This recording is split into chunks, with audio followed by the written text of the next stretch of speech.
Nagpakol sa 7.3 milyones pesos na kantidad ng ilegal na droga ang nasamsam sa Anti-Illegal Drug Operations kan Philippine National Police Bicol kan uminaging semana. Sigun sa tagpagtaram kan PNP Bicol na si Police Lieutenant Colonel Maluca Lubakib, na i-record ini poon Disyembre 23 sundukan Disyembre 29 kung saan sa 7 operasyon na pigkasar kan PNP, 7 man na drug suspects ang matrayumpong nadakop. As in total na 1,076 na gramo nin shabuan na kumpiskar na pigkakarkulong nagkakantidad nin 7,317,160 pesos. Concerted effort ito ng mga law enforcement agencies, lalo na po ang PDEA, kasabay natin sa pag-track down or saan galing. And alam po natin na Matnog is a transit din po ng mga illegal drugs na papasok din po sa atin. So far, we want to thank all the informants, syempre yung mga operatiba natin sa part ng Matnog with PDEA na nakuha nila yung 1 kilo of shabu na supposedly pwede nilang i-proliferate dito sa atin sa Region 5.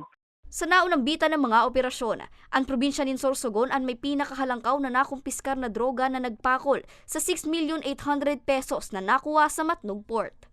Sinundan ini kan probinsya ng Camarines Sur na nakakumpiskaran man in 408,000 pesos na kantidad din shabu. 54,400 pesos sa Naga City, 41,160 pesos sa Albay, 20,706 pesos sa Naga City, as in 13,600 pesos sa Camarines Norte. Ngayon po is we are in the second day of January, and I remember po nung January 2024 din, malakihan din po yung mga nakuha nating illegal drugs.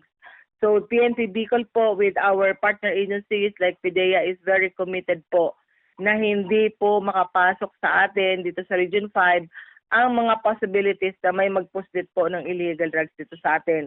Considering nga, we are already preparing for the national and local elections for May, so ganun po kahigpit ang ating mga pagbabantay na gagawin, and may mga isinasagawa na po ang PNP Bicol ng mga plans for 2025 para po mas maisiguro natin na safe po ang Bicol.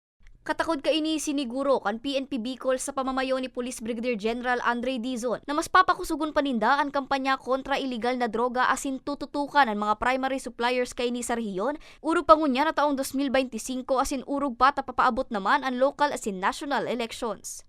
Para sa mga bareta ang Tatak Bicol, Angeline Dagta.